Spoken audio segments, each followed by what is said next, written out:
Uchimura Dinosuke itu kayak om-om biasa aja, tapi sayangnya dia nggak bisa nembu janggut gara-gara hormonnya rendah banget. Suatu hari, dia malah dipanggil ke dunia isekai oleh Raja Iblis. Nah, di sini dia harus belajar bertahan hidup bareng rekan kerja yang judes alias Tsundewe. Ceritanya dimulai pas malam badai di kastil Raja Iblis. Si Raja Iblis memanggil 4 jenderalnya. Ulmantra, penyihir api, Sylphid, penyihir badai, Jinong, pelindung kreat bumi, dan akhirnya milih jiwa istimewa dari alam lain, yang katanya dewa penjaga air. Ternyata yang kepilih cuma karyawan biasa dari Jepang. Kok bisa sih si paman Jepang ini nyasar ke sini? Cerita dimulai kayak anak kuliahan baru lulus lainnya. Si Uchimura sibuk banget nyari kerjaan. Akhirnya, setelah si Uchimura dapat kerjaan, dia kerja keras banget, tapi tetap nggak dianggap sama bosnya. Kehadirannya di kantor nggak ada bedanya kayak angin lalu. Sampai-sampai bosnya mikir, aduh, buat apa sih gajiin orang kayak gini? Akhirnya, bosnya ngirim Uchimura ke luar negeri buat ngurus proyek pembangunan pabrik. Tanpa pengawasan sama sekali, Uchimura harus bergelut dengan tantangan yang kelihatannya mustahil dikerjain ini. Tapi dia tetap kerja keras, dan lama-lama keberuntungan mulai berpihak ke dia. Pas dia lagi ngerayain keberhasilan proyek itu, malah dikabarin bosnya buat pergi ke negara lain buat tugas yang sama. Ngerasa bener-bener gak berguna, Uchimura nyerah di tengah jalan. Mikir kenapa sih dia masih kerja terus. Saat dia menghela napas panjang, tiba-tiba motor Kun nabrak tepat di pantatnya, ngirim Uchimura melayang ke dunia isekai ini. Biasanya, kalau orang dipanggil ke dunia fantasi, itu sama Dewi Bersinar atau sekumpulan pendeta suci dari gereja. Mereka dikasih pedang berkilau, dapat pidato penyemangat, terus disuruh selamatin dunia. Tapi beda cerita sama Uchimura. Dia malah langsung berhadapan sama bos terakhir dunia ini, si Raja Iblis sendiri. Dengan aura jahat, Raja Iblis sambut Uchimura dan langsung ke intinya. Dia mau Uchimura jadi salah satu dari 4 jenderal besar di pasukan iblisnya. Dan lebih lucunya lagi, Raja Iblis kasih Uchimura jabatan sebagai pekerja asing internasional. Ini semua bikin Uchimura bingung banget. Dia nggak ngerti, kenapa ada yang mau pilih orang kayak dia. Padahal banyak banget orang yang lebih berguna. Si Raja Iblis selalu kasih tahu kalau dia udah ngelakuin pengecekan latar belakang Uchimura secara detail dan mulai membaca semua informasi Uchimura yang selama ini gak pernah dihargai. Setelah tahu betapa giatnya Uchimura, si Raja Iblis langsung yakin dan manggil dia buat gabung ke pasukannya. Walaupun Uchimura senang, akhirnya ada yang mengakui kerja kerasnya, itu belum cukup bikin dia mau gabung ke pasukan iblis. Tapi sebelum dia sempat nolak, Raja Iblis kasih tahu kalau jadi salah satu dari 4 besar ada keuntungan spesialnya. Kalau Uchimura setuju, dia bakal dapat gaji dan wewenang setara direktur kerja di perusahaan. Dia juga bisa pilih karyawan sesuka hati dan punya kantor pribadi.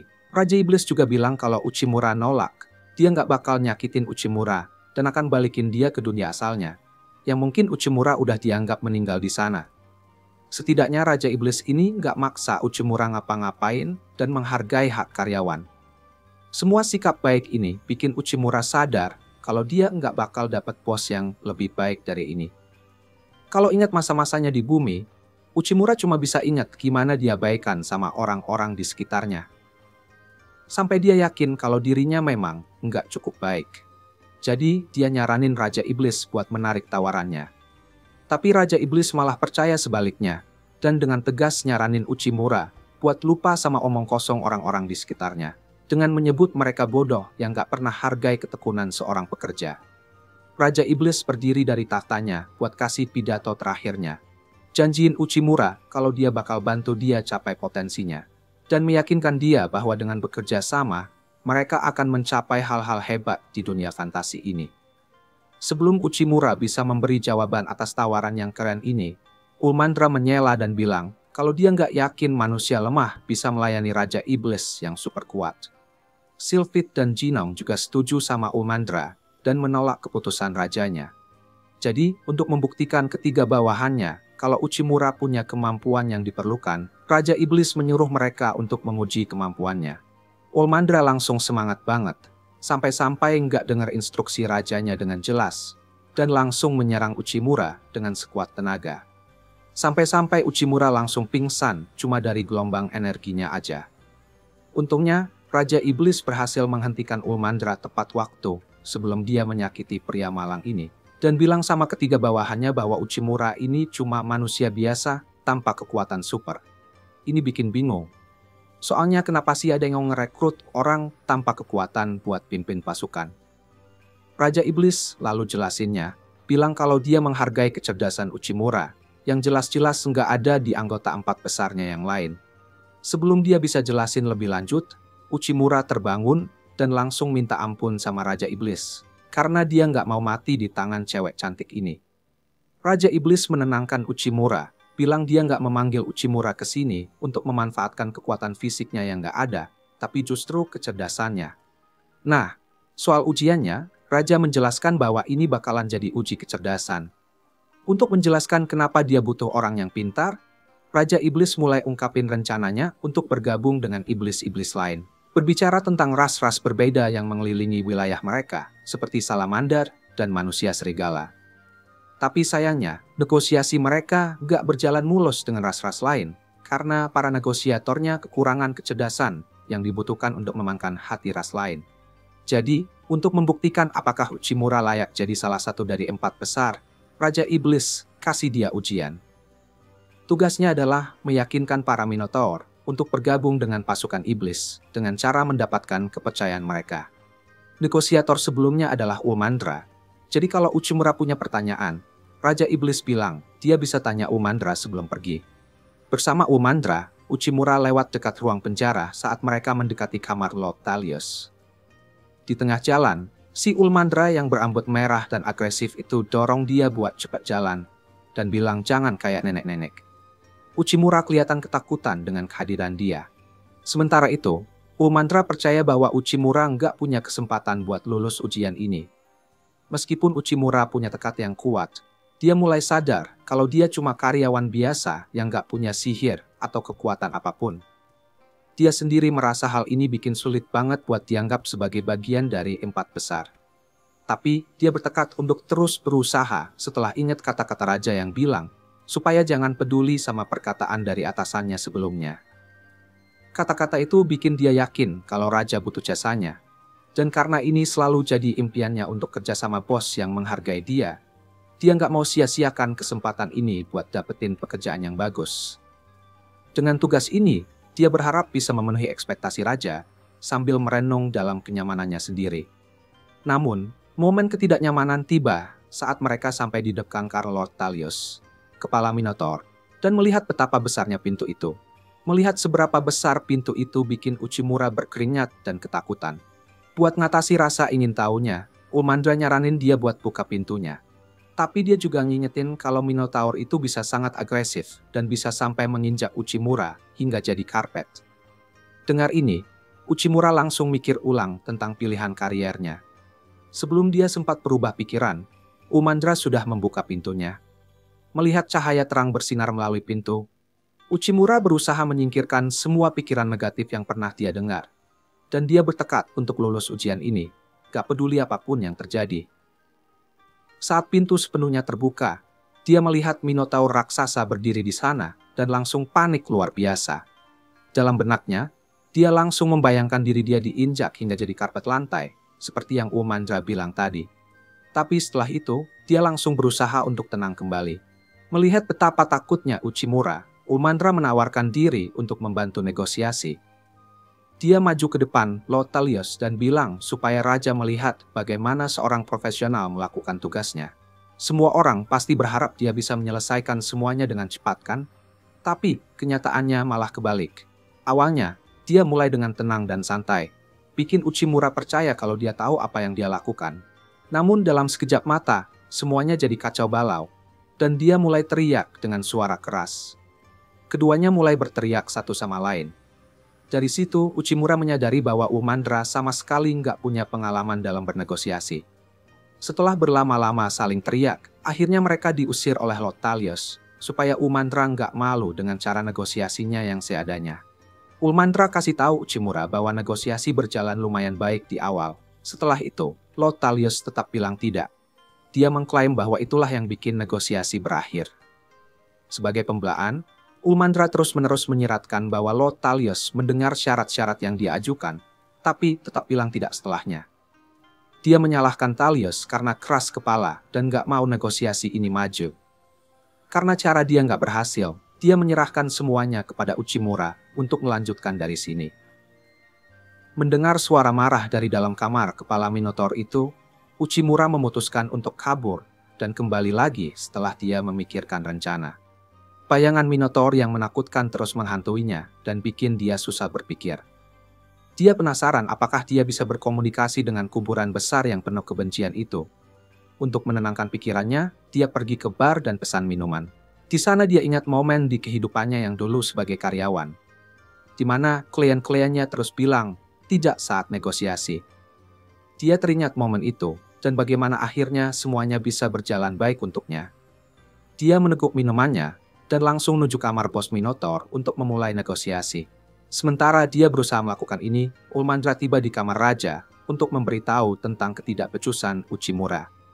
Meskipun dia berusaha keras meyakinkan raja bahwa Uchimura adalah pilihan yang buruk, raja tetap menyuruhnya untuk sabar dan lihat saja. Dengan terburu-buru, dia kembali ke kamar Lord Thalios dan menemukan Uchimura yang lagi mengumpulkan jerami dalam sebuah karung. Dia menyebut itu sampah dan pengen tahu apa yang ingin Uchimura lakukan dengan barang itu. Uchimura bilang bahwa dia mau menggunakan itu dalam pembicaraannya dengan Lord Thalios. Dengar ini, Ulmandra bilang kalau Thalios itu susah banget diajak negosiasi. Tapi Uchimura meyakinkan dia bahwa mereka belum mulai negosiasi sama sekali. Dia menjelaskan kalau negosiasi itu bukan tergantung ukuran klien, tapi bagaimana mengisi kesenjangan kognitif antara negosiator dan klien. Untuk menutup kesenjangan itu, dia bilang harus ada kontak mata. Setelah bilang semua ini, dia bersiap-siap untuk masuk ke kamar dengan karung berisi jerami dan meyakinkan Ulmandra bahwa dia akan bikin semua ini berhasil, apapun yang terjadi. Melihat betapa beraninya Uchimura sekarang, Ulmandra sadar kalau dia sudah bukan laki-laki penakut yang dulu lagi.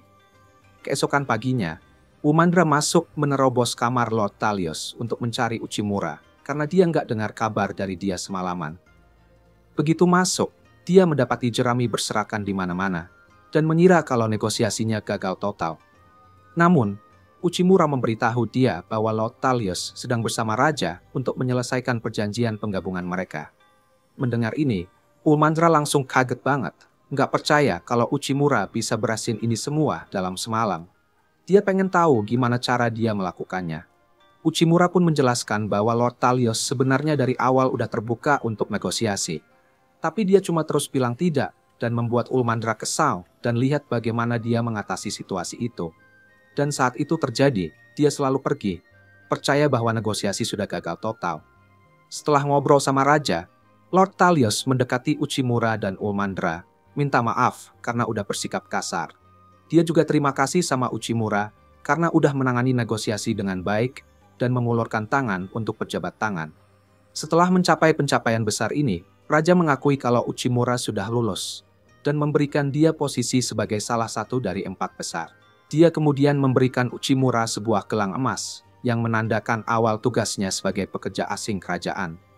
Melihat ini, Ulmandra akhirnya menerima Uchimura, meskipun dia tetap menunjukkan keraguannya terhadap kemampuan Uchimura. Tapi karena masih banyak negosiasi yang harus dilakukan, mereka berdua akhirnya berangkat. Raja Iblis senang melihat mereka berdua kini bekerja sama. Dia berharap Uchimura dan Ulmandra bisa membantu membuat pasukannya sekuat yang seharusnya. Akhirnya Genosuke mulai betah jadi salah satu jenderal iblis. Sekarang dia punya kantor sendiri dan bos yang mendukung. Tapi ya, masih perlu waktu buat benar-benar terbiasa sama tempat ini. Karena secara resmi udah jadi jenderal iblis, dia ngerasa perlu kenalan nih sama jenderal lainnya. Jadi dia pun ke kamar Sylphid dan ketuk pintunya. Pas pintunya dibuka, yang jawab malah cewek yang nanya dia mau ngapain. Genosuke bilang kalau dia mau kenalan sama Sylphid. Cewek itu langsung bilang dengan ketus kalau dia asistennya Sylphid, dan bilang kalau Sylphid orang yang sangat sibuk, jadi dia nggak bisa ganggu sekarang. Genosuke jadi agak kecewa, tapi dia sadar sih bakal ada aja tantangan dari jenderal iblis lainnya. Jadi dia putusin buat balik lagi aja nanti dan coba lagi. Tapi sebelum dia pergi, tiba-tiba Ulmandra nyamperin dia karena ada hal penting yang mau disampaikan. Ternyata, Raja Iblis punya tugas baru buat Genosuke. Jadi dia langsung ketemu sama Raja Iblis dan diberitahu tentang kesepakatan baru yang sedang dikerjakan. Biar pasukan iblis makin kuat, dia butuh dukungan dari semua negeri demi human di sekitarnya. Nah, di antara semua negeri itu, suku Ogre paling berpengaruh. Mereka punya kekuatan militer yang setara sama pasukan iblis, jadi kalau sampai mereka jadi musuh, bakal jadi ancaman serius buat kerajaan iblis. Makanya, Raja Iblis pengen banget negosiasi gabung pasukan sama mereka. Tapi Ogre terkenal susah diajak negosiasi, jadi belum ada keputusan apa-apa. Tapi dengan Denosuke yang pegang urusan ini, Raja Iblis yakin dia bakal bisa mencapai kesepakatan sama mereka. Jadi, Raja Iblis ngasih Denosuke kewenangan penuh buat ngurusin ini. Denosuke senang banget ngeliat Raja Iblis percaya banget sama dia, meskipun ada kemungkinan bisa bahaya kalau sendirian ke tempat Ogre. Jadi, Ulmandra nawarin diri buat jagain dia ke suku Ogre. Tapi, sebelum itu, Denosuke bilang dia mau ketemu dulu sama Jinom, karena Jinom yang pegang urusan divisi demi human clan Ogre. Ulmandra setuju perkataan Denosuke itu benar, tapi dia ogah banget deket-deket sama Jinom, karena mereka punya masalah turun-temurun. Jadi, dia bilang mau ngecek kereta kuda aja, sementara Denosuke ngobrol sama Jinom. Denosuke pun pergi ke lapangan latihan, di mana Jinom lagi ngadain sesi latihan harian. Dia terpukau lihat Jinom, nggak cuma bikin anak buahnya jago bertarung, tapi juga semangat mereka terjaga banget. Setelah sesi latihannya selesai, Jinom berbalik ke arah Denosuke dan nanya dia butuh apa. Denosuke bilang dia mau tanya soal suku Ogre, meski Jinom nggak tahu banyak. Dia bilang kalau pemimpin Ogre terkenal susah banget diajak ngobrol. Jadi, Denosuke mungkin bakal susah negosiasi sama mereka. Jinom bilang dia nggak bisa bantu banyak untuk urusan ini, dan dia juga nggak mau kerja sama Ulmandra sama sekali. Jadi dia minta Denosuke untuk segera pergi dari situ. Denosuke bahkan nggak sadar kalau Ulmandra udah berdiri di belakangnya. Jadi dia nanya kenapa Ulmandra ada di situ, dan kenapa dia kelihatan marah banget. Ulmandra bilang dia udah selesai ngecek kereta dan datang buat jemput Denosuke, karena khawatir sama dia. Tapi dia nggak bisa nahan emosinya begitu ngeliat Jinom. Jadi mereka berdua mulai berdebat. Denosuke mulai khawatir, lihat betapa bencinya Ulmandra dan Jinom satu sama lain. Akhirnya, Denosuke dan Ulmandra nyampe di kastil Ogre. Tapi sebelum bisa masuk, mereka dihentikan di gerbang dan disuruh nunggu sampai Ogre ngasih izin buat masuk. Ulmandra merasa konyol harus nunggu di luar lama banget, tapi Denosuke ngerti kalau ini cuma trik Ogre biar mereka kehilangan kesabaran dan susah buat negosiasi. Makanya penting banget buat tetap tenang, tapi Ulmandra udah hampir meledak marah. Untungnya sebelum dia bertindak, asistennya datang dan bilang kalau mereka udah boleh masuk. Tapi pas mereka masuk, Denosuke langsung ngeliat kalau kastil Ogre kelihatan berantakan banget. Akhirnya, mereka masuk di ruang tahta Ogre dan berhadapan langsung dengan Ogre itu sendiri. Tapi, begitu Ulmandra mau mulai negosiasi, dia disuruh diam. Ogre bilang dia nggak peduli kenapa mereka ada di sana, dan dia nggak bakal dengerin apa yang mereka mau bilang kecuali mereka datang buat jadi anak buah entah. Dalam hal itu, mungkin dia mau denger, tapi cuma kalau mereka setuju buat bunuh pemimpin mereka, si Raja Iblis. Ulmandra nggak percaya dengan omong kosong yang baru dia dengar dari Ogre, jadi dia hampir meledak sekarang juga. Tapi Denosuke cepat-cepat pegang tangannya dan bilang supaya dia tenang, karena tepat seperti itulah reaksi yang diharapkan Ogre. Lalu dia balik ke Ogre, dan dengan nada paling sopan seperti pebisnis, dia bilang kalau dia sama Ulmandra mau keluar sebentar ngobrol. Di luar, Ulmandra lepaskan semua kemarahannya dan mengutuk keberadaan Ogre yang berani ngomong kayak gitu. Dia bilang, "Kau berani sekali menantang kita, Ogre. Siapa kau sebenarnya?" Ulmandra udah siap banget buat balik ke dalam dan serang kepala klan Ogre. Tapi Denosuke ngebujuk dia buat tenang. Dia bilang mereka nggak boleh reaktif sama provokasi Ogre, karena itu yang dia mau. Ogre sengaja ngomong hal-hal yang bikin mereka marah supaya mereka bikin keributan. Dan akhirnya negosiasi jadi gagal. Dengan begitu, dia bisa nyalahin kegagalan itu ke mereka berdua dan menyerang balik pasukan Raja Iblis. Sekarang Ulmandra paham apa yang mau dilakukan Ogre. Dia memutuskan untuk menenangkan diri, meskipun dia tetap jengkel banget karena Ogre udah menghina Raja Iblis.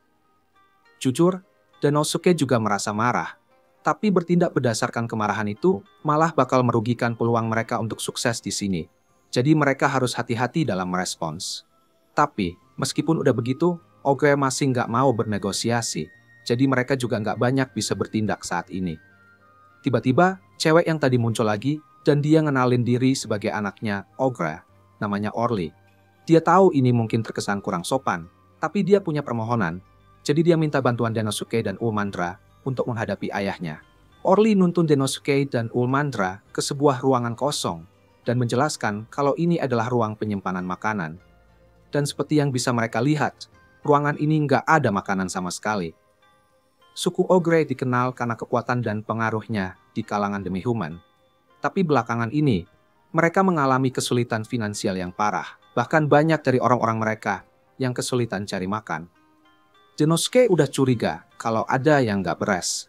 Soalnya pas mereka masuk, dia ngelihat kondisi perlengkapan suku Ogre yang jelek banget. Ditambah lagi suasana kastil yang dingin dan kosong. Situasi kayak gini biasanya terjadi ketika perusahaan besar mulai menurun. Mereka bikin semua orang berpikir kalau semuanya baik-baik saja. Tapi di dalam, mereka hampir bangkrut. Persis seperti yang terjadi pada suku Ogre ini. Orly percaya bahwa satu-satunya cara untuk membangun kembali suku mereka adalah dengan mengandalkan bantuan pasukan iblis. Tapi, ayahnya malah nolak dengerin dia. Dan di atas itu semua, dia juga lagi sakit. Mereka udah berusaha ngumpetin fakta ini, makanya dia minta Ulmandra dan Denosuke nunggu di luar, sementara mereka nyiapin ayahnya untuk pertemuan. Sayangnya, kondisinya terus memburuk, dan mungkin akan segera meninggal. Jika Ogre sampai meninggal dengan keadaan seperti sekarang, itu bakal jadi akhir suku mereka. Jadi, dia minta tolong sama Denosuke untuk membantu dia. Denosuke bilang dia paham kekhawatirannya, tapi dia juga mengingatkan Orly buat lebih hati-hati dengan informasi penting kayak gini. Sebagai anak pemimpin, dia harus lebih bijak dalam memilih orang yang bisa dipercaya. Tapi Orly bisa merasakan kalau Denosuke ini orang baik. Dia cukup yakin dengan kemampuannya untuk menilai karakter orang, makanya dia berani bilang situasinya. Sekarang, dia minta Denosuke untuk membantunya menyelamatkan suku Ogre dengan cara menikahinya. Dengar ini, Denosuke langsung panik, dan Ulmandra mulai panas karena marah. Tapi Orly serius dengan tawarannya. Semua Ogre di suku dia bodoh-bodoh. Jadi satu-satunya cara bagi Orly untuk memastikan kemakmuran pasukan Ogre adalah dengan Denosuke. Untuk menikahinya dan jadi kepala suku yang baru. Denosuke mencoba membujuk Orly untuk tidak membuat keputusan gegabah. Tapi Orly yakin bahwa ini satu-satunya cara buat menyelamatkan suku Ogre. Jadi dia siap untuk meresmikan pernikahan mereka segera. Tapi Ulmandra gak ngebolehin itu terjadi. Malamnya, Denosuke lagi duduk di kantornya dan merenung tentang gimana caranya keluar dari semua kekacauan ini. Karena Ogre menolak bernegosiasi dan malah mau menikah sama dia. Dia nggak bisa gagal di tugas keduanya dari Raja Iblis. Jadi dia memutuskan buat pergi ke bar biar bisa menenangkan pikiran. Tapi kali ini dia nggak sendiri, karena versi imajinasinya Ulmandra duduk di meja sebelah. Berdebat sama bartender tentang mana yang lebih keren, gorila atau singa. Secara realistis, gorila bisa ngalahin singa kapanpun. Tapi Ulmandra balas dengan bilang kalau singa itu lebih keren karena sekelompok singa disebut kebanggaan.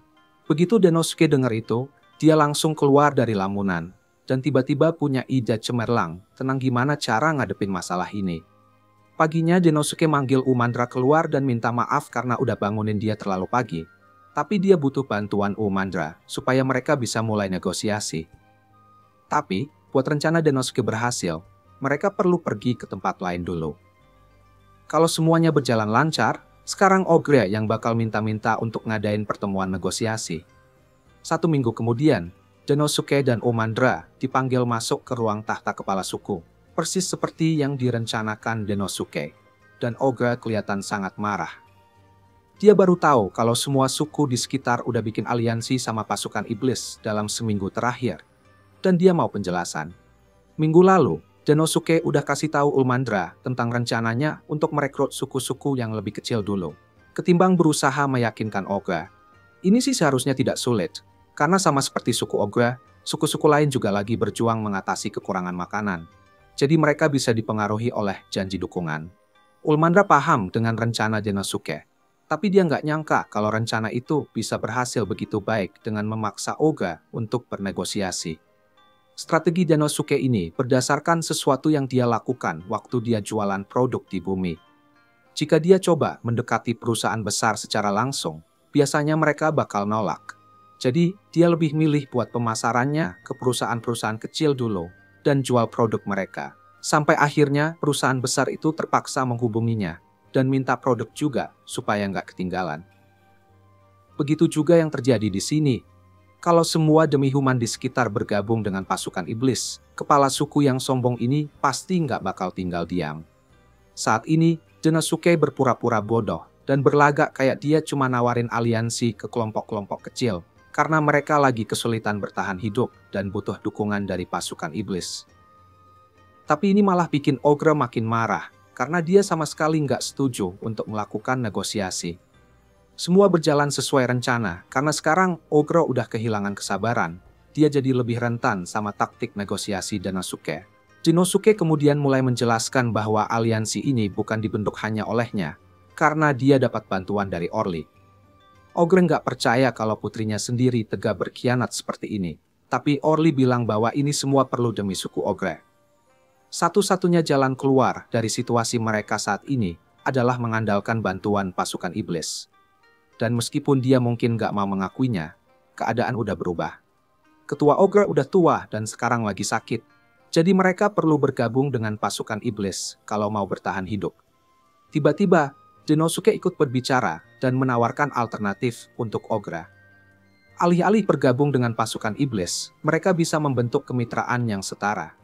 Jujur, Denosuke baru aja ngomong sembarangan karena dia sebenarnya nggak mengubah apapun mengenai kesepakatan itu. Tapi kalau dia bilang ini kemitraan yang setara, kepala suku Ogre yang sombong pasti bakal lebih mau menerima tawaran itu. Seperti yang diperkirakan, Ogre kelihatan nggak menolak ide ini, tapi dia minta mereka untuk memberi dia waktu untuk memikirkan semuanya. Beberapa hari kemudian, Ulmandra berlari masuk ke kantor Denosuke buat ngasih kabar baik. Dia bilang kalau Ogre baru saja setuju untuk beraliansi dengan pasukan iblis, dan itu berita bagus banget. Tapi saat ini, Denosuke lebih punya banyak hal penting yang harus dipikirkan. Raja Iblis udah bilang dia harus cari asisten untuk dirinya sendiri. Jadi, dia udah habisin beberapa hari terakhir ini buat ngebaca aplikasi mencari orang yang tepat. Jujur aja, dia pengen banget bisa milih Ulmandra karena dia sangat bisa diandalkan. Ulmandra salah paham dan mengira itu sebagai cara Denosuke ngelamar dia. Jadi dia sedikit malu. Tiba-tiba, ada ketukan lain di pintu. Denosuke pergi untuk ngecek siapa itu dan mendapati Orly di sana. Orly bilang, dia datang untuk bertindak sebagai perwakilan dari suku Ogre untuk aliansi mereka dengan pasukan iblis. Dan dia sangat berterima kasih atas bantuannya, karena ayahnya jadi jauh lebih diplomatis sejak pertemuan mereka. Dia bilang dia bersedia bekerja melakukan apapun untuk menunjukkan rasa terima kasihnya. Denosuke nanya ke Orly, apakah dia mau jadi asisten pribadinya. Orly langsung senang banget dan setuju buat ambil pekerjaan itu. Tapi, Ulmandra merasa cemburu. Jadi dia nolak buat ngeliat Denosuke langsung dan mengingatkan dirinya sendiri bahwa mereka adalah saingan. Jadi dia nggak bisa jadi teman sama Denosuke.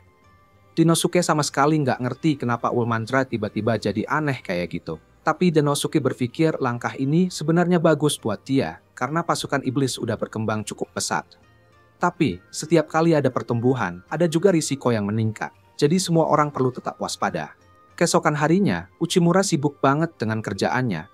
Mikirin cara biar kerjaan militer bisa lebih efisien. Tiba-tiba, Orly masuk ke kantor dan kasih kabar kalau negosiasi dengan suku beruang berhasil. Sekarang, tugas si manajer asing buat atur persyaratannya biar kesepakatannya bisa ditandatangani. Sambil mikir-mikir, Uchimura jadi keinget rapat-rapat yang dulu kayak nggak selesai-selesai, tapi sepertinya zaman itu udah berlalu.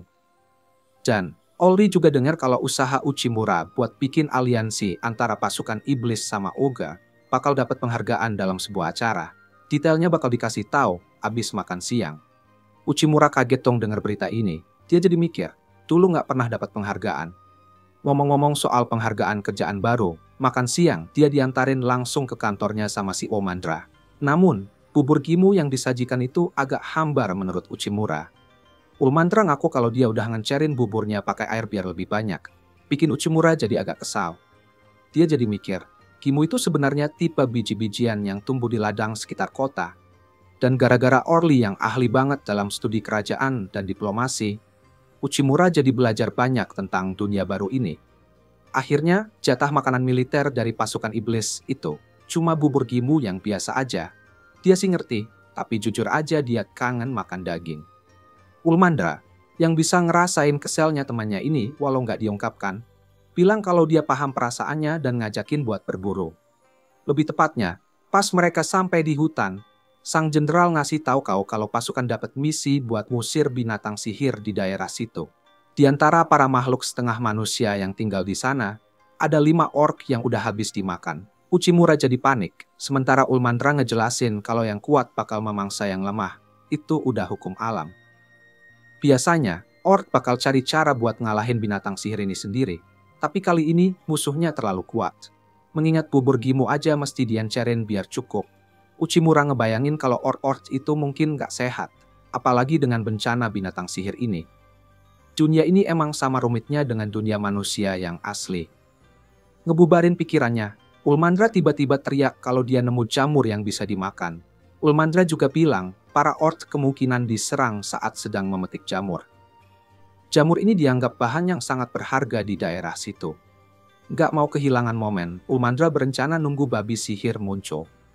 Belum lama nunggu, muncullah binatang raksasa dengan mata merah dan taring tajamnya. Ulmandra suruh Uchimura buat pelan-pelan mundur, sementara dia yang ngatasi masalah ini. Terus, dengan tendangan berputar yang mematikan, dia serang hewan itu di kepala. Uchimura mikir kalau babi itu sebenarnya nggak punya konsep ruang 3 dimensi. Mereka cuma bisa lihat apa yang ada di depan, belakang, atau samping mereka. Dengan serangan dari atas, Ulmandra bikin makhluk itu terdiam sejenak. Tapi, babi itu bangkit lagi setelah kena serangan dan lempar beberapa batu pakai taringnya ke arah Ulmandra. Sementara Ulmandra lincah banget menghindar dari serangan itu dan kasih tinju ke tulang rusuk babi. Agar bisa ngelakuin semua itu, Uchimura sadar kalau Ulmandra juga pasti harus jadi monster. Tapi perbedaan daya tahan antara mereka berdua benar-benar mencolok. Dan Ulmandra belum punya kekuatan memadai buat ngalahin babi itu. Lagi pula, binatang liar kayak babi biasanya pakai taring dan cakarnya buat takutin mangsanya. Tapi humanoid kayak Uchimura dan Ulmandra itu makhluk yang rapuh dengan kemampuan bunuh yang rendah. Itu sebabnya manusia selalu butuh senjata dari luar. Kayak pedang, perisai, granat, dan senapan biar bisa nutupin kekurangan kekuatan alami mereka. Di pikiran Uchimura, Ulmandra pasti sadar akan hal ini. Tapi dia bingung kenapa dia nggak bawa senjata untuk berburu yang nggak jelas ini. Sementara itu, Ulmandra nyadar kalau dia nggak bisa ngalahin babi ini dengan cara biasa. Dia cuma bisa kalahin babi itu dengan dia serius, dan babi itu juga cuma bisa kalah dengan cara ini. Jadi dia harus ngebongkar beberapa kemampuan aslinya. Karena tubuh butuh waktu buat pulih dari teknik seperti itu, Ulmandra biasanya menghindari buat pakai kemampuan itu. Tapi kali ini benar-benar nggak ada jalan lain. Pas babi itu nyerang, dia mikir kalau dia buka perutnya dan bikin lambungnya rusak. Babi itu jadi nggak bisa dimakan lagi. Jadi dia pegang taringnya dan angkat dan memutarnya di atas pakai kekuatannya hingga babi itu kalah. Uchimura terpukau dan sangat terkejut. Lalu Ulmandra ngajak dia buat masak babi itu. Tapi si Uchimura udah kehilangan selera makan setelah nonton adegan yang bikin ngeri itu. Kemudian, Ulmandra dari pasukan iblis dapat ucapan terima kasih dari para ajin di sana karena telah mengalahkan babi itu. Dan Uchimura sadar kalau orang-orang ini sebenarnya mirip sama babi, makin ngerasa nggak enak. Seorang penduduk ngasih kaki babi ke Ulmandra buat dimasak dan mulai pesta. Dan Uchimura merasa bahagia lagi karena akhirnya dia bakal makan daging. Jadi, si jenderal bakar babi itu dengan api. Tapi dia malah ngebakar potongan itu sampai hitam, bulu-bulunya masih ada. Uchimura ngeluh kalau ini nggak enak di lidahnya. Tapi Ulmandra ngeyel biar dia tetap makan. Waktu terpaksa berat hati gigit potongan itu, rasa pahit dari air daging menyebar di lidahnya kayak bensin. Dan dia ngeluh ke Ulmandra karena dipaksa makan sampah kayak gini. Tapi Ulmandra cuma bales bilang kalau cowok ini ngeluh tentang setiap makanan yang dia dapat. Jadi Uchimura sadar kalau perbedaan budaya antara manusia dan iblis ini bisa bikin dia mules berat. Buat ngubah situasi, dia nanya sama seorang penduduk, apakah semua orang bisa pakai oven di sana. Tapi Ajin itu bilang kalau gunakan itu biayanya mahal dan garamnya udah habis. Dan itu bisa ngerusak pesta. Akhirnya, Uchimura angkat lengan bajunya dan minta sedikit garam tersisa sama jamur yang bisa dimakan. Beberapa waktu kemudian, dia nyajikan babi hutan yang dipanggang, ditusuk sate dan sup jamur babi hutan selesai. Waktu Ulmandra nyoba, dia langsung terpesona dengan rasa yang luar biasa. Sementara para penduduk desa menikmati makanannya, Uchimura jadi mikir kalau babi biasanya punya bau amis. Jadi, setelah baunya hilang, dia rendam dagingnya di air buat ngeluarin darahnya. Karena daging babi itu kaya lemak, penting buat jaga jarak daging dari api biar nggak kebakar. Tapi lemaknya bisa meleleh dengan baik. Hal yang sama berlaku kalau mau nambahin daging ke sup. Ngerendam daging sebentar bisa ngilangin bau amisnya. Uchimura juga nawarin buat ngajarin penduduk desa cara masak begini kalau mereka mau. Di pandangan Ulmandra, sikap kayak gini bisa bikin reputasi si empat besar turun. Tapi dia malah mikir sebaliknya. Dengan ngeliat kebiasaan makan, kita bisa nebak perkembangan sebuah peradaban. Buat suku ini, kalau mereka punya cara yang benar buat nyiapin daging, itu bisa bikin mereka berkembang. Para ajin sadar bahwa desa ini lemah dan berjuang dengan kekurangan makanan, dan itu harus diubah. Saat hari mulai malam, Ulmandra panggil Uchimura buat pulang. Buat menerangi jalan dan menjauhkan musuh, dia mengeluarkan bola api yang cuma bisa dipakai sama iblis dalam misi mereka. Uchimura jadi mikir. Karena nggak bisa pakai sihir, ajin yang dipimpin Nom harus berlatih siang malam untuk menyimbangi kekurangan itu. Ngomong-ngomong, dia penasaran, Sylphid itu iblis atau ajinnya? Walaupun dia nggak yakin, berdasarkan title Conjurer of the Final Storm, Ulmandra percaya kalau Sylphid juga seorang iblis, meskipun dia nggak pernah muncul di rapat secara langsung. Kemudian, saat mereka berdua melanjutkan perjalanan, Uchimura nyaranin supaya Ulmandra juga pakai senjata, soalnya sihir yang dia gunakan butuh waktu buat pulih. Ini jelas jadi kesulitan waktu mereka berhadapan sama babi hutan. Dalam kata lain, berperang tanpa senjata itu sama kayak melindungi diri dari dingin tanpa baju yang pas. Akhirnya, penting juga untuk mikirin tentang jaket.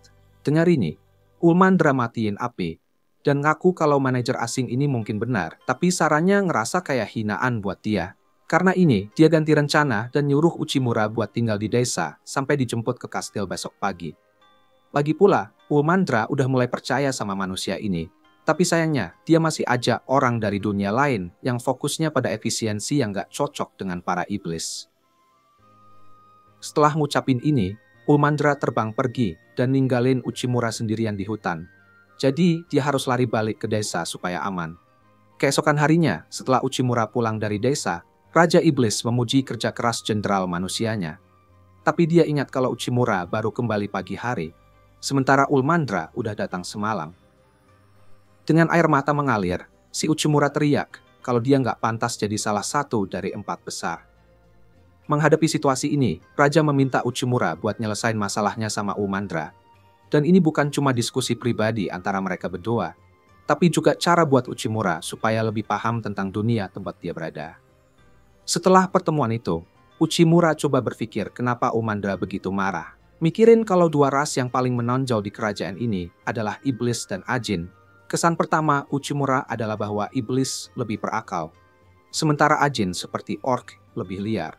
Tapi, dengan mengambil Ulmandra sebagai contoh, dia ngerasa bahwa si iblis ini menunjukkan hal yang sebaliknya dengan kebiasaan ajin dan orcs dari cara berpakaian dia. Menurut Uchimura, cara orang berpakaian mencerminkan zaman, budaya, agama, dan cara berpikir mereka. Dalam kasus iblis, mereka sangat bergantung pada sihir untuk mendefinisikan diri mereka sebagai individu, sementara ras lain gak bisa melakukan hal yang sama. Dengan pemikiran ini, Uchimura nyimpulin kalau dia perlu buang prasangka-prasangkanya supaya bisa belajar lebih dalam tentang cara kerja masyarakat ini. Untuk itu, dia ngambil sebuah buku yang bilang, buat iblis, punya tubuh yang terukir, itu adalah soal kehormatan buat ngelatih kemampuan sihir mereka. Semakin tubuh dilatih, semakin kuat sihirnya, dan itu sebabnya iblis lebih memilih baju yang memperlihatkan tubuh mereka, sebagai cara untuk menunjukkan kehormatan dan kekuatan sihir mereka. Intinya, Uchimura udah bikin perbandingan ke Ulmandra tentang pakai baju yang tepat untuk cuaca dingin, yang mungkin terdengar menyinggung budayanya. Ngomong-ngomong soal Ulmandra, si Ulmandra langsung curhat sedih ke Orly, bilang kalau Uchimura benci tubuhnya. Lalu, Orly ngejelasin ke Ulmandra tentang perbedaan budaya antara mereka dan manusia. Yang mana si Uchimura nggak ngeliat keterbukaan tubuh sebagai hal yang positif. Sebenarnya, dia mungkin bakal mikir kalau iblis itu aneh atau mesum karena hal itu. Sampai membuat Ulmandra pukul-pukul kepalanya ke tanah. Karena dia nggak tahu harus gimana, Orly jadi ingat hari pertamanya jadi bawahan Uchimura. Dia bilang, dia harus merasa bebas buat ngomong apa aja yang dia mau sama Uchimura. Karena bersama-sama, mereka bisa nemuin solusinya. Sementara itu, Uchimura lagi di bar kesayangannya. Tapi kali ini, ada manusia lain yang hadir. Semuanya pakai seragam kantor kayak dia. Dia nikmatin sake dan daging bakar dengan lada. Pemilik bar kasih makanan lagi ke Uchimura. Sambil tersenyum dan bilang kalau makanan ini adalah buatannya sendiri. Gak tahu maksudnya apa. Tapi Uchimura sadar, ini adalah pertama kalinya dia melihat pemilik bar itu tersenyum. Tiba-tiba, Uchimura punya ide, dan dia tahu harus melakukan sesuatu. Kemudian Uchimura berlari menghampiri Ulmandra. Begitupun sebaliknya, karena Ulmandra juga ingin mengatakan sesuatu. Pertama, si Uchimura ngaku kalau dia mengatakan kalau tubuh Ulmandra sangat seksi, dan dia ngebalas kalau dia bukan orang yang mesum. Dia cuma pengen dengar pujian tentang tubuhnya. Setelah sadar dengan apa yang baru mereka ucapkan, mereka jadi malu. Lalu, Uchimura membungkukkan badan buat minta maaf. Begitu juga, Ulmandra juga membungkukkan badan buat minta maaf, karena udah memaksakan idenya ke dia. Setelah itu, dia langsung ninggalin Uchimura sendirian di hutan, karena marah. Jujur aja, Uchimura mengaku merasa hidupnya terancam serius saat itu. Tapi yang penting adalah mereka sama-sama pengen belajar lebih tentang satu sama lain. Karena itu, dia yakin kalau mereka bisa jadi rekan yang baik. Ulmandra sih belum paham sepenuhnya apakah si cowok ini punya niat lain, tapi dia akhirnya setuju. Dengan itu, Uchimura merasa lega bisa kerja lebih tenang tanpa suasana yang berantakan di kastil. Setelah itu, Raja Iblis ngumpulin para bawahannya dan sekutu untuk ngasih tahu kalau setelah aliansi dengan Ogre dan penggabungan 7 suku, pasukan iblis jadi makin kuat. Karena itu, Raja Iblis pengen ngucapin selamat ke Uchimura atas kerja keras luar biasa dia dalam waktu yang singkat ini. Buat menghargai prestasinya, Raja Iblis ngasih batu sihir ke Uchimura.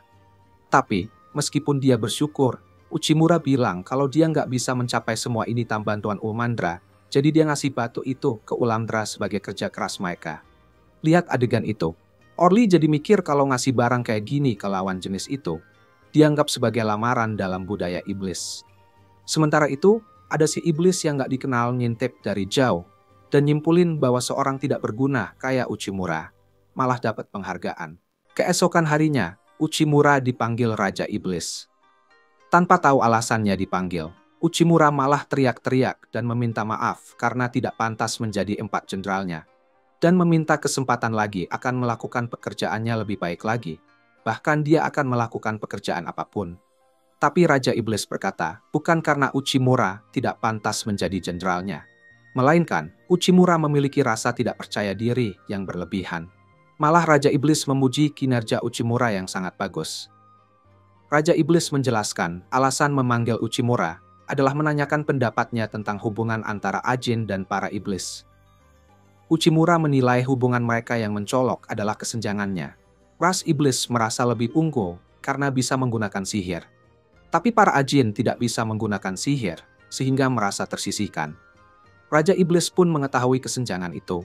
Faktor utamanya adalah tentang bisa menggunakan sihir atau tidak. Jadi Raja Iblis meminta Uchimura untuk mencari cara agar semua ras Ajin bisa menggunakan sihir, sehingga tidak merasa tersisihkan. Uchimura menjawab dia juga tidak bisa menggunakan sihir, jadi sangat sulit baginya untuk tugas ini, dan berada di luar kendalinya. Tapi Raja Iblis menjelaskan itulah guna batu sihir yang dia berikan kemarin.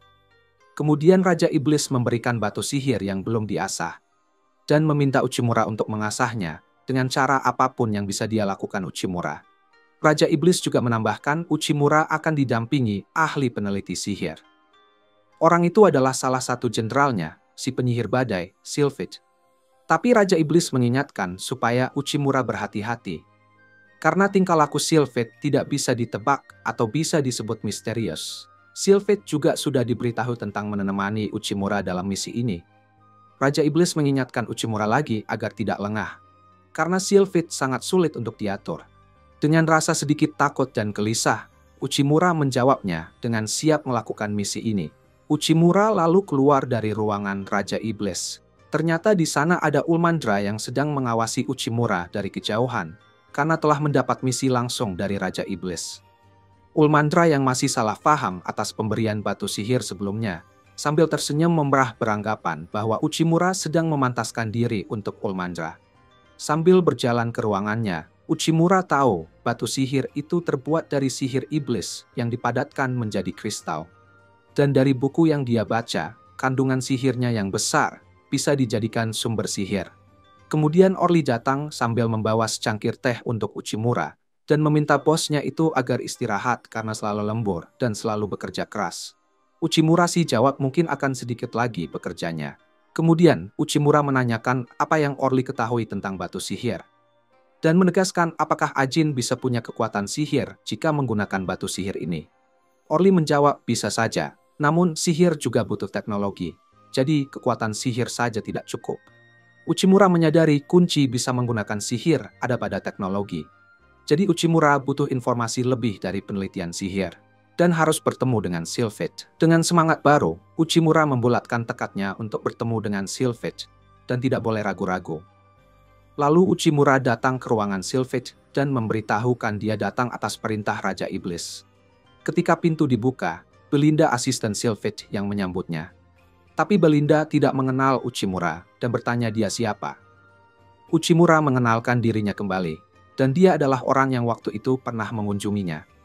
Dan Uchimura juga berkata bahwa dia adalah salah satu dari 4 jenderal Raja Iblis. Belinda meminta maaf atas kelancangannya dan bertanya ada perlu apa ke sini. Uchimura menjelaskan lagi dia datang ke sini atas perintah Raja Iblis dan bertanya apakah Sylphid ada di sini. Tapi Belinda menjawab seperti biasa, Sylphid tidak ada. Namun Uchimura bersikeras bahwa dia sudah buat janji dengan Sylphid di hadapan Raja Iblis. Tapi Belinda tetap berkata bahwa Sylphid tidak ada.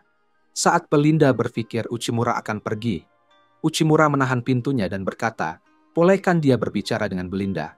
Lagi-lagi, percakapan itu diawasi Ulmandra dari kejauhan yang menyangka Uchimura sedang menggoda wanita lain. Kesalahpahaman ini berlanjut saat Uchimura masuk ruangan itu dan mengira apa yang akan mereka lakukan berduaan saja di ruangan itu. Di dalam Uchimura ditanya Belinda, ada perlu apa menemui Sylphid dan malah mengganggu Belinda, karena sebenarnya dia sedang sibuk. Uchimura jawab hanya ingin memastikan satu hal, yaitu Belinda sebenarnya adalah Sylphid. Tapi Belinda tetap bilang bahwa dia adalah asistennya Sylphid. Uchimura berkata seperti itu atas 3 hal. Pertama, merasa janggal karena ras iblis yang unggul malah memakai kacamata dan itu digunakan sebagai kamuflase. Kedua, tidak nama Belinda di struktur organisasi pasukan Raja Iblis. Dan yang ketiga, Sylphid sering menyamar untuk membolos dari tugasnya. Belinda akhirnya sadar kalau Uchimura selama ini hanya berpura-pura bodoh. Tapi Uchimura bilang kalau dia benar tidak tahu kalau Belinda menyamar sebagai asistennya Sylphid. Karena sudah ketahuan, Belinda akhirnya mengenalkan dirinya yang asli sebagai salah satu dari 4 jenderal Raja Iblis, Sylphid. Uchimura bertanya lagi apa alasan Sylphid melakukan penyamaran, bahkan sampai menggunakan kostum mata enam itu. Ternyata Sylphid ini seorang pemalas, jadi dia menyamar agar tidak diberi banyak pekerjaan. Uchimura juga bertanya tentang pekerjaan bersamanya dan meminta sesuatu kepada Sylphid. Tapi Sylphid langsung menjawabnya dengan menjawab tidak mau dan masa bodoh dengan pekerjaannya. Walaupun Uchimura bilang ini permintaan dari Raja Iblis, Sylphid menjelaskan untuk apa membuat barang yang sudah jadi, itu buang-buang waktu. Tapi Uchimura baru sadar maksud barang sudah jadi itu adalah batu sihir itu sendiri. Lalu Sylphid meminta dia duduk dan memperlihatkan sebuah batu sihir sebagai hadiah karena sudah membongkar identitas aslinya. Batu sihir itu mudah digunakan dan pada bagian dalamnya dilapisi oleh konsep sihir. Batu sihir itu adalah buah dari penelitian panjangnya. Dengan semangat Uchimura minta agar diproduksi secara massal. Sylphid dengan santai, silahkan saja lakukan itu. Tapi untuk membuat satu buah dibutuhkan 10 juta koin. Uchimura membandingkannya dengan sebuah kacang yang harganya 50 koin. Sylphid memotong, batu sihir ini termasuk barang langka, dan membutuhkan barang bagus yang berlimpah dan jelas biayanya sangat mahal. Dengan nada jahat, Sylphid bilang, "Mari kita buat secara massal. Jika Uchimura mampu menanggung semua biayanya." Uchimura sadar akan misi dari Raja Iblis kali ini. Bagaimana cara membuat barang langka yang harganya setinggi langit ini? Sylphid juga menekankan, walaupun Uchimura jungkir balik, dia tidak mau mengeluarkan biaya sepeser pun untuk misi kali ini. Uchimura mulai memikirkan perkataan jungkir balik itu, dan diartikan sebagai membalik pemikiran. Sedikit memiliki ide, Uchimura lalu menanyakan apakah untuk membuat batu sihir, berarti memakai banyak sihir sekaligus kepada Sylphid. Lalu Uchimura berkata kalau benar seperti itu, bagaimana kalau membuat batu sihir untuk satu sihir saja? Belinda lalu tersadar dan membenarkan itu. Mungkin bisa jika pakai batu sihir level rendah dan biayanya menjadi rendah. Lalu, Uchimura memberikan batu sihir miliknya sebagai bahan uji coba. Sylphid jadi semangat setelah pertama kali bertemu Uchimura dengan pemikiran yang berbeda. Lalu Sylphid menjentikkan jarinya dan memunculkan lingkaran sihir yang membuka pintu rahasia yang dia sembunyikan sambil berkata, mereka akan lembur untuk membuat alat sihir baru, dan meminta Uchimura harus membantunya, sambil ditarik oleh Sylphid ke laboratoriumnya. Ulmandra yang berada di luar bertanya, mereka tidak kunjung keluar walau sudah larut malam. Sambil berusaha membuka pintu, Ulmandra beranggapan saat pria dan wanita berduaan, pasti akan terjadi hal yang diinginkan. Saat hari mulai pagi, terlihat Uchimura dan Sylphid yang kelelahan karena berhasil membuat inovasi baru hanya dalam semalam yang diberi nama Rosemary, yang berfungsi untuk satu sihir saja dan membuat biaya sangat murah. Dan meminta Uchimura yang kelelahan sebagai uji coba. Uchimura yang kelelahan hanya diberi waktu 1 jam untuk istirahat. Saat ingin keluar, tiba-tiba Ulmandra membuka pintu yang sudah tidak terkunci, menanyakan kenapa dia menginap di sini. Kemudian Uchimura tergeletak dan Ulmandra coba membangunkannya. Sylphid datang dan mengusir Ulmandra karena terlalu berisik. Ulmandra menanyakan wanita sebelumnya, tapi Sylphid menjawab bahwa di sini hanya ada mereka berdua. Tiba-tiba Orly dan Lilim datang memberitahukan ada sekumpulan monster datang menyerang desa-desa. Monster itu bernama Cockatrice. Lalu Lilim menarik Ulmandra untuk mengusir para monster itu atas perintah raja. Sylphid memiliki ide untuk uji coba alat sihir barunya terhadap monster tersebut. Mereka sampai di sebuah ladang hijau dan cocok untuk uji coba. Kemudian Sylphid memasang sihir api sederhana di alat sihirnya dan minta Uchimura untuk mencobanya. Uchimura menanyakan keamanan alat ini. Sylphid bilang alat ini aman. Jika gagal mungkin hanya akan melepas lengan Uchimura. Uchimura kemudian mulai mencobanya.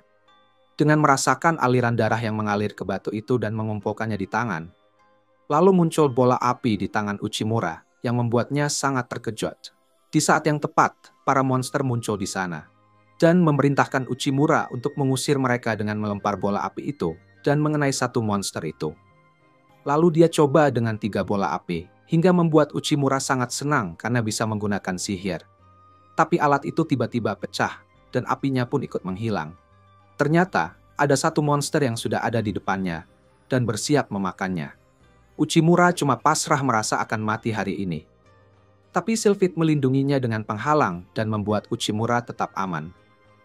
Beberapa monster mulai menyerangnya lagi, tapi Uchimura masih belum bisa menggunakan sihirnya lagi. Uchimura memperlihatkan batu sihirnya yang sudah mulai rusak. Sylphid juga menjelaskan kurang bagusnya alat sihir dengan daya rendah, dan mengatakan uji cobanya ternyata masih gagal. Malam harinya, Uchimura memasak masakan bersama Ajin, hasil dari mengalahkan monster. Di sana Uchimura baru tahu ada Ajin yang lemah seperti mereka. Sylphid kemudian teringat tujuan dia membuat alat sihir. Dia berasal dari keluarga elf pedagang. Karena ada masalah, dia pergi dari rumah. Saat mengembara dia pernah ditolong oleh para Ajin. Dia menyadari Ajin tidak bisa menggunakan sihir dan hidup sengsara. Karena ingin merubah itu, dia mencoba membuat alat sihir, tapi dia lupa karena kesibukan yang ada. Dengan semangat baru, dia mengajak Uchimura harus mensukseskan membuat alat ini. Monster-monster itu pasti akan datang lagi. Tapi bagaimana cara mengusirnya tanpa menggunakan banyak alat sihir level rendah? Dalam lamunan, Uchimura berada di kedai biasa, namun sekarang ditemani Ulmandra. Mereka mulai makan dan minum di sana. Uchimura makan sate jeroan yang dulu tidak pernah dimasak karena mudah rusak. Tapi sekarang makanan itu banyak disukai dan memiliki banyak manfaat. Uchimura tersadar bahwa barang apapun akan berguna jika dimanfaatkan dengan benar. Uchimura bangkit dan meminta Sylphid membuat 10 alat sihir sekarang juga. Karena peralatan yang tidak memadai, Sylphid tidak bisa memodifikasinya. Tapi Uchimura dengan percaya diri bahwa versi alat sekarang sudah dianggap cukup dan membuat rencana mereka berhasil. Keesokan harinya, para monster datang lagi. Uchimura dan Sylphid berdiri untuk menyambut mereka. Saat monster itu akan menyerang, Uchimura mengaktifkan alat itu, membuat alat itu bercahaya dan mengeluarkan bunyi berdenging. Karena para monster itu benci bunyi ini, mereka akhirnya pergi dari sana dan berhasil diusir. Fungsi dari alat ini dialihkan dengan cara hanya mengaktifkannya saja, jadi tidak menguras energi sihir dan mampu mengusir para hama yang datang. Dengan efek dan biaya rendah, alat ini bisa jadi solusi mengusir monster. Bahkan bisa digunakan untuk babi dan serigala. Dengan membagikannya ke desa-desa, bencana monster bisa dikurangi dan meningkatkan hasil panen para petani. Penjelasan alat sihir baru itu dijelaskan kepada Raja Iblis. Raja sangat bangga karena bencana monster bisa diselesaikan dengan misi pembuatan batu sihir. Walaupun secara tidak sengaja misi ini memecahkan masalah yang ada. Raja sangat senang dan meminta Sylphid untuk membuatnya secara massal dan membagikannya ke desa-desa. Sore harinya, Uchimura berterima kasih ke Sylphid atas kerjasamanya. Tanpa dia, mungkin tidak akan selesai. Tapi Sylphid juga berterima kasih karena Uchimura dia bisa melanjutkan penelitian yang menemui jalan buntu. Selain itu, dia juga mengingatkannya tentang tujuan hidupnya sebagai peneliti sihir. Lalu Sylphid pergi sambil memberikan alat sihir yang sudah dikembangkan. Kembali ke kantornya, saat merasa akan bekerja sedikit lagi, Umandra datang membuka pintu dan menabraknya. Dia berkata merasa bodoh karena salah paham. Kenyataannya, Uchimura sedang melakukan misi bersama Sylphid. Kemudian dia tenang lagi saat melihat batu pemberian Uchimura, karena tidak mungkin dia selingkuh. Baru sadar ternyata Uchimura tergeletak lagi di sana. Umandra coba bangunkan dia dan berkata akan balas dendam ke Sylphid karena melakukan ini pada Uchimura. Hari berikutnya, Denosuke ngajakin Umandra buat jalan-jalan belanja. Tapi Umandra malah grogi banget tentang hal ini, sampai akhirnya dia pergi ke Olri buat minta saran. Dia mikir diajak belanja sama Denosuke itu pasti artinya satu hal, ngedate.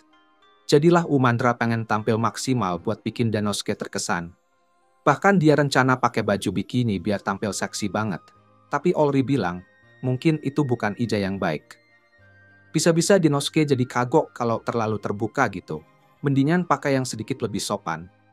Akhirnya, Umandra nurutin saran Olri, dan untungnya, Denosuke kelihatan suka banget sama baju yang dipilih Umandra. Dia pun jadi mikir, kencan ini bakal sukses dan siapa tahu hubungannya sama Denosuke bisa ke tahap selanjutnya. Tapi sayangnya, Denosuke ini ya, dia ngajakin Umandra belanja cuma karena mau survei pasar aja. Dan Umandra jadi bete banget deh. Ketika Umandra sadar kalau ini bukan kencan beneran, dia sebel banget sampai kayak mau meledak. Tapi, dia masih pengen bantu Denosuke, jadi dia nanya penelitian apa yang lagi dilakuin. Denosuke jelasin kalau penting buat dapetin pendapat dari orang lokal, karena bisa kasih dia sudut pandang berbeda dan bantu ningkatin pasukan iblis. Tapi sekarang, dia cuma mau nikmatin pemandangan barang Umandra, yang bikin Umandra agak kaget, walaupun ini tetap bukan kencan. Pas mereka mampir ke salah satu kios, pemiliknya ternyata ngenalin Denosuke sebagai salah satu jenderal elit pasukan iblis. Denosuke kaget kalau orang-orang tahu siapa dia, tapi di luar sana emang ada gosip tentang manusia yang dipanggil langsung sama Raja Iblis. Dan setelah Denosuke yang mentereng bikin dia jadi pusat perhatian. Pemilik kios itu juga ngenalin Umandra, dan karena dia sama Denosuke lagi bareng, dia kira mereka lagi kencan. Tapi Umandra langsung bilang kalau enggak, soalnya Denosuke udah jelas-jelas bilang kalau perjalanan ini buat urusan kerja. Umandra bilang ke pemilik kios bahwa mereka di sini buat melakukan penelitian pasar. Karena itu, si pemilik menawarkan untuk nunjukin barang-barang terbaiknya, termasuk satu set perhiasan dari emas murni. Dan karena dia jarang banget melayani Jenderal Iblis, dia bahkan nawarin diskon kalau mereka beli 2 cangkir ini sekaligus. Pemilik kios mulai jelasin kalau cangkir-cangkir ini biasanya dibeli buat pasangan yang mau nikah. Tapi tanpa berpikir panjang, Denosuke langsung bilang dia mau beli cangkir itu buat dia sama Umandra. Itu bikin Umandra bingung karena kelihatannya Denosuke mulai naksir sama dia. Tapi sebenarnya, Denosuke cuma beli cangkir itu biar bisa dapat info dari pemilik kios. Jadi Umandra lagi-lagi kecewa. Setelah sedikit investigasi lagi, Denosuke duduk bareng Umandra buat minum kopi sambil ngobrolin hasil penelitian mereka. Dari yang dia temuin, aliansi baru dengan wilayah Ajin lainnya diterima dengan baik oleh orang-orang. Jadi budaya mereka bisa nyatu dengan indah. Tapi sayangnya, ini juga menghasilkan beberapa efek samping yang kurang bagus. Jadi, masalahnya, peningkatan populasi bikin kekurangan makanan yang parah banget, dan harga bahan pokok kayak gimu udah terlampau mahal buat warga. Ulmandra juga ngeliat harga yang aneh-aneh ini. Dia pergi ke salah satu penjual makanan dan nanya dengan tegas kenapa mereka bikin harganya jadi selangit. Walaupun dia coba pakai kekerasan, penjual itu bilang kalau dia juga nggak mampu turunin harga, karena itu bisa bikin dia bangkrut. Memang harga gimu sedang melambung tinggi, tapi kalau para penjualnya bukan yang nyebabin, berarti ini semua ulah para grosir. Grosir itu yang ngatur distribusi barang setelah beli dalam jumlah besar dari petani. Biasanya sistem ini jalan dengan baik, tapi ada kemungkinan si grosir sengaja naikin harga gimu biar cuan besar. Dan karena para penjual harus beli dengan harga yang tinggi itu, mereka juga terpaksa naikin harga untuk tetap bisa bertahan. Soalnya grosir yang mungkin bikin harga jadi gitu. Umandra mikir seharusnya mereka masuk ke gedung grosir dan minta harga-harga itu dikembalikan ke normal. Tapi Denosuke bilang itu bukan ide yang bagus. Soalnya apa yang dia bilang tentang grosir yang bertanggung jawab itu masih sebatas spekulasi. Mereka nggak bisa ambil risiko bikin grosir marah, karena itu bisa jadi bencana nasional kalau nggak hati-hati. Walaupun penjualan dikelola oleh guild komersial besar yang punya kekuatan cukup, mereka perlu ngumpulin lebih banyak informasi sebelum bertindak. Jadi Denosuke bilang penelitian pasar mereka udah selesai untuk hari ini, tapi masih banyak waktu sebelum mereka balik ke kastil. Dia nanya ke Umandra ada apa yang pengen dia coba selama waktu kosong ini. Umandra bapa karena ini bisa jadi kesempatan dia buat punya kencan yang benar-benar asik sama Denosuke. Tapi harapannya hancur karena Jinom tiba-tiba datang. Denosuke kaget lihat dia ada di sini dan nanya apa Jinom juga datang buat belanja. Jadi Jinom jelasin kalau hari ini adalah hari penting buat rakyatnya. So dia di sini buat beli hadiah untuk orang-orang yang dia sayangi. Dia beli hadiah buat teman-teman di pasukan iblis, tapi dia masih ada masalah sama Ulmandra. Jadi Ulmandra gak bakal dapat apa-apa dari dia. Pas lagi ngobrol, tiba-tiba dua ajin tikus mendekati Jinom dan minta bantuannya buat menyelamatkan toko mereka dari kebangkrutan. Kedua tikus ini kelihatan sangat putus asa, jadi Denosuke dan yang lainnya memutuskan untuk ngikutin mereka kembali ke toko dan nanya apa masalahnya. Pasangan tikus itu menjelaskan kalau mereka udah menjalankan toko itu selama bertahun-tahun dan jual makanan yang namanya chumos. Tapi, tahun demi tahun, penjualan mereka semakin turun. Jadi mereka udah berjuang keras buat tetap bertahan. Tapi baru-baru ini, mereka didatangi sama seorang pedagang besar bernama Butagarian yang memesan dalam jumlah besar ke mereka. Dia bilang bisa dapat untung yang bagus dengan menjual kembali chimos karena harga gimu sekarang ini udah melambung tinggi. Pasangan tikus itu senang banget dengar kabar baik ini. Jadi, mereka kerja keras semalaman, pakai semua bahan yang mereka punya buat memenuhi pesanan Butagarian. Sayangnya, pagi ini, pas seharusnya dia ambil pesanan, dia tiba-tiba batalin kesepakatan dan bilang udah nggak minat lagi. Akhirnya, pasangan tikus itu terjebak dengan stok produk yang melimpah. Dan kalau mereka nggak cepet-cepet ngelakuin sesuatu, mereka bakal bangkrut karena semua uang yang udah terbuang. Masalahnya udah serius banget. Tapi Ginong nggak bisa mikirin cara buat nyelesainya. Akhirnya dia nanya ke Denosuke, karena dia dengar Denosuke itu jago dalam mengatasi masalah. Dia nanya apakah Denosuke punya ide tentang gimana mereka bisa bantu pasangan itu selamatkan toko mereka. Untungnya, dengan informasi yang dia dapat dari pasar tadi, Denosuke bilang dia punya solusi yang tepat. Ginong nanya apakah Denosuke yakin bisa ngurus ini, dan Denosuke meyakinkan dia bahwa rencananya bakal berhasil. Jadi dia bisa serahkan sisanya ke Denosuke. Langkah pertama dari rencana Denosuke adalah minta pasangan tikus itu untuk menyebutkan tujuan mereka. Jadi dia nanya apa yang sebenarnya mereka ingin capai. Chimos ini masa expiry-nya cuma 1 hari. Jadi mereka harus jual semua 300 porsi yang udah dipersiapkan pasangan tikus itu sebelum hari ini berakhir. Denosuke udah nyobain beberapa chimos sebelumnya, dan rasanya mirip-mirip sama mochi dari Jepang. Tapi, ada satu hal penting yang kurang. Sama kayak mochi, chimos ini nggak punya rasa yang khas, jadi bisa digabungin dengan berbagai aneka lauk dan bumbu biar lebih enak. Sekarang yang perlu dilakukan adalah menentukan rasa apa yang mau mereka tambahin ke chimos. Jadi Denosuke nanya ke pasangan tikus itu tentang siapa pelanggan biasa mereka. Mereka jawab kalau chimos sebagai makanan tradisional gak terlalu populer di kalangan anak muda, dan sekarang bahkan orang tua juga mulai kehilangan minat. Jujur aja, pasangan itu bisa ngerti kenapa. Soalnya mereka juga mulai bosan dengan rasa yang datar ini. Ulmandra nggak percaya pasangan tikus itu masih milih buat jual chimos. Padahal mereka sendiri udah nggak suka lagi, tapi itu udah di luar konteks. Karena mereka nggak punya banyak waktu sebelum chimosnya jadi basi, Denosuke ngusulin supaya mereka bagi tugas. Dia dan pasangan tikus itu tinggal di sini buat mikir rasa-rasa yang cocok buat chimos. Sementara dia mau Umandra pergi ke toko-toko yang ada di daftar yang dia buat dan minta bantuan untuk rencananya. Setelah ngumpulin semua yang mereka butuhin, Denosuke berangkat ke pasar bawa set drum buat menarik perhatian orang. Dia bilang ke orang-orang bahwa hari ini adalah hari Ruya. Jadi mereka semua diundang buat ikutan dalam perayaan yang udah dia siapkan. Orang-orang di kerumunan nampak tertarik karena kelihatannya seru. Tapi mereka nggak tahu hari Ruya itu sebenarnya apa.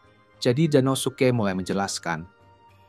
Dari yang dia pelajari, hari raya ini berasal dari legenda lama tentang seorang gadis cantik dan seorang pria yang jual chimos. Suatu hari, keduanya kebetulan ketemu di pasar dan langsung jatuh cinta. Tapi ada seorang raja yang pengen menjadikan gadis itu istrinya. Dan karena dia jelas-jelas nggak tertarik dengan tawaran sang raja, si raja jadi cemburu dan melarang gadis itu untuk bertemu lagi dengan pria yang dicintainya. Tapi mereka tetap nyuri-nyuri waktu buat ketemu. Dan di bawah langit malam yang berbintang, mereka berdua makan chimos sambil berharap bisa hidup bareng tanpa harus sembunyi-sembunyi. Tepat saat itu, doa mereka dijawab oleh langit, dan mereka berdua diangkat ke langit malam untuk hidup bahagia selamanya. Legenda inilah yang jadi dasar festival Ruya. Dan katanya, kalau kamu bertukar chimos dengan orang yang kamu cintai dan makan sama-sama, harapanmu bisa jadi kenyataan. Kerumunan orang tampak sangat tertarik dengan cerita Denosuke. Jadi mereka pengen beli chimos dan coba tradisi ini. Kebetulan banget, Denosuke tahu pasangan tikus yang punya stok chimos melimpah. Meskipun banyak orang tahu chimos itu membosankan dan gak punya rasa, setelah berpikir bareng dengan Denosuke, pasangan itu berhasil mengubah pandangan itu dan menciptakan variasi baru yang menarik. Orang-orang mulai beli chimos dalam jumlah banyak, dan meskipun Ulmandra benar-benar percaya kalau Denosuke bisa menemukan cara untuk menyelesaikan semuanya, tapi dia tetap terkejut melihat Denosuke bisa meyakinkan semua anak muda ini untuk makan camilan yang sebenarnya buat orang tua. Denosuke menjelaskan bahwa ketika popularitas suatu produk mulai merosot, itu bisa dipulihkan dengan mengubah target pasar. Waktu mereka lagi melakukan penelitian pasar, Denosuke sadar kalau ada banyak anak muda dan keluarga mereka di pasar. Jadi siapa lagi yang lebih cocok jadi target kalau bukan mereka? Dengan strategi pemasaran baru dan rasa-rasa yang menarik, Denosuke yakin chimos bisa jadi produk terlaris di pasar dalam semalam. Bahkan, dia udah mikirin rencana buat buka toko cabang dan ekspansi ke luar negeri buat naikin keuntungan. Tapi Umandra langsung ngebangunin dia dari kegilaan bisnisnya. Malam itu, saat kerumunan mulai reda, Denosuke dan Umandra pergi untuk bertemu pasangan tikus itu.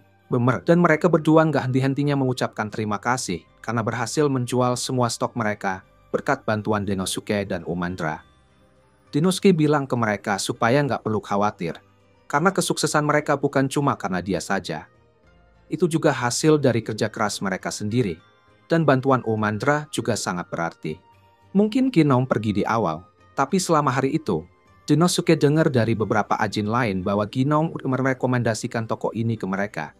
Jadi dia pasti udah menyebarkan kabar tentang toko chimos ini buat bantu. Meski begitu, untuk menunjukkan rasa syukur mereka, pasangan tikus itu menawarkan Denosuke dan Umandra sepiring chimos untuk mereka berbagi, dan Denosuke dengan senang hati menerimanya. Ulmandra mulai merona karena dia ingat bagian dari legenda yang bilang kalau kamu harus berbagi Chimos dengan orang yang kamu cintai. Jadi, kalau Denosuke sangat antusias untuk berbagi dengan dia, itu bisa berarti satu hal. Dia berusaha untuk nggak terlalu berharap, tapi tiba-tiba Denosuke mengeluarkan cangkir pernikahan yang dia beli sebelumnya dan bilang dia mau kasih salah satu cangkir itu ke Ulmandra.